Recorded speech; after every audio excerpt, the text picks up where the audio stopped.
इस गांव से भी पुरानी है मेरी कहानी।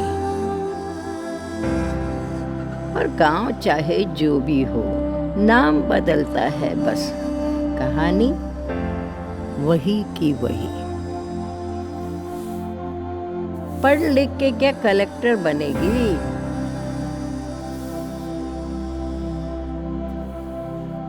घर का काम काम आएगा।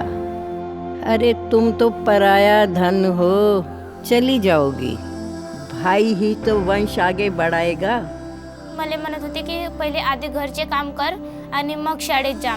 त्यावेळेस पूर्ण दिवसच माझ्या कामांमध्ये जात होता आणि मी जेव्हा आपल्या घरच्यांना सांगत होते की पूर्ण दिवस माझ्या कामांमध्ये जाते आणि मी शाळेत कधी जाऊ, तर ते म्हणत होते की शाळा नको शिकू।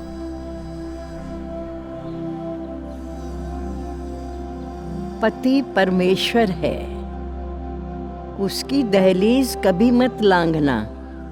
আমি যখন পড়াশোনা করছিলাম তখন তো অনেক বিয়ের প্রস্তাব এসেছিল, আমার বাড়ি থেকে এসেছিল, আমার বাবা মাকে বলেছিল।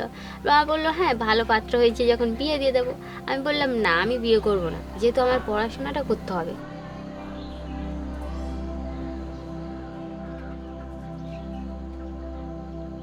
मी 4 वर्षाची असतानाच माझे बाबा मरण पावले आणि दुसऱ्यांच्या घरी कामं करून जे काही आमची कंडिशन होती, परिस्थिती होती, त्याला सामोरे जाऊन आम्हाला शिकवलं, आम्हाला एवढं मोठं केलं की म्हणजे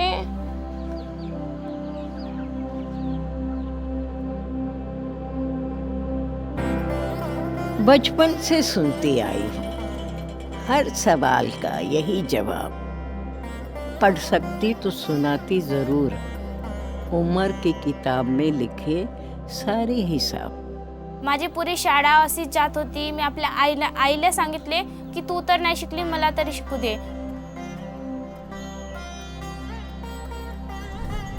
फिर कुछ बदला, एक नया उजाला नजर आया, किसी ने नई सोच का दिया सा जलाया।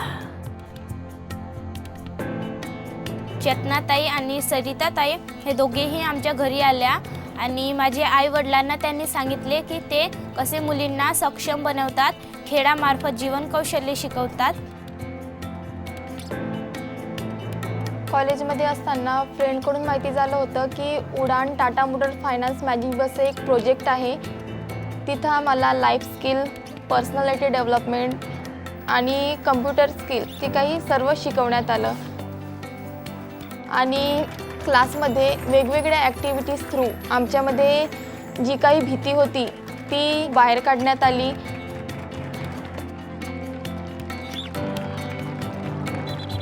যে আমি এই খেলাটা প্রথমে স্কুলে খেললাম, খেলার পরে ওখানে তো কিছু মনে হতো না, যে যে জাস্ট খেলেছি, গেম খেলেছি একটা। বাড়ি আসার পরে রাতে যখন চিন্তা করতাম একটা, মানে কি মনে মনে করতাম যে এই খেলাতে যে মার্কেটিংগুলো আমি পার হয়ে যাচ্ছিলাম, তার মানে আমার জীবনে যেহেতু অনেক বাধা আসতে পারে পড়াশোনার জীবনে, এইসব প্রবলেমকে আমি কিভাবে সলভ করব। त्यामधून आम्ही नवीन नवीन गोष्टी शिकतो की कसे मुलींनी राहायला पाहिजे, कशी आपली स्वच्छता राखावी पाहिजे, कसे आपल्या मनात भीती न बाळगता कसे दुसऱ्यांशी बोलायला पाहिजे।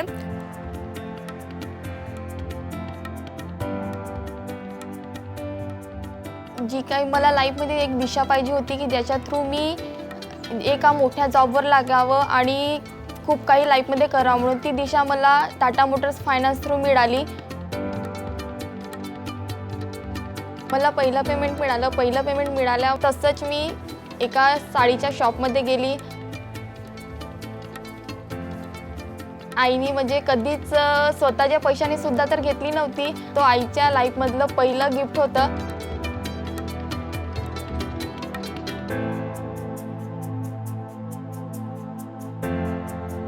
পড়াশোনা করলে এরকম অনেক কিছু হওয়া যায়, এরকম অনেক কিছু পাওয়া যায়। আমরা যদি একটা মাস্টার বা টিচার হই তখন আরও বাচ্চাদের আমরা শেখাতে পারবো, বা একটা ডাক্তার হলেও তাদেরকে অনেকজনকে চিকিৎসা করে তার জীবন ফিরিয়ে দেওয়ার হবে। এবার নানান রকমের মা বাবাকে বোঝায় এ করে, তারপরে বললো ঠিক আছে তুই ভালো পথে চলছিস যখন, এই পড়াশোনা তোকে চালু করা একান্ত জরুরি, এই পড়াশোনা করলে তোর জীবনে অনেক কিছু হতে পারে। मला स्कॉलरशिप मिळाली आहे मला उडान प्रकल्पामार्फत. त्यातून मी सायकल घेतलेली आहे. सायकल घेतो आणि शाळेत जातो.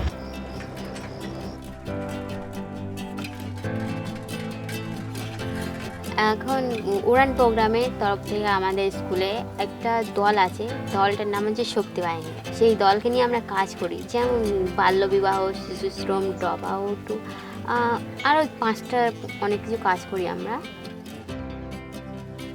पहिले माझ्या शिक्षणासाठी खूप अडचणी होत्या. माझ्या घरच्यांच्या अडचणी होत्या, माझ्या गावकऱ्यांच्या अडचणी होत्या. आता माझे वडील माझ्या शिक्षणासाठी आणि माझ्या भावाला जेवढा पैसे लावतात तेवढा माझ्या शिक्षणासाठीही लावतात.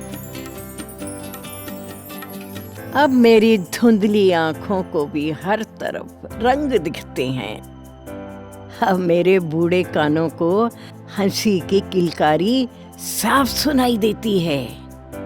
अब मेरे खुरदरे हाथ पहचान लेते हैं नन्ही मुस्कान. अब मेरे पैरों को लकड़ी के सहारे की जरूरत नहीं. अब मेरे सामने मेरा बचपन रोज भरता है. नई उड़ान,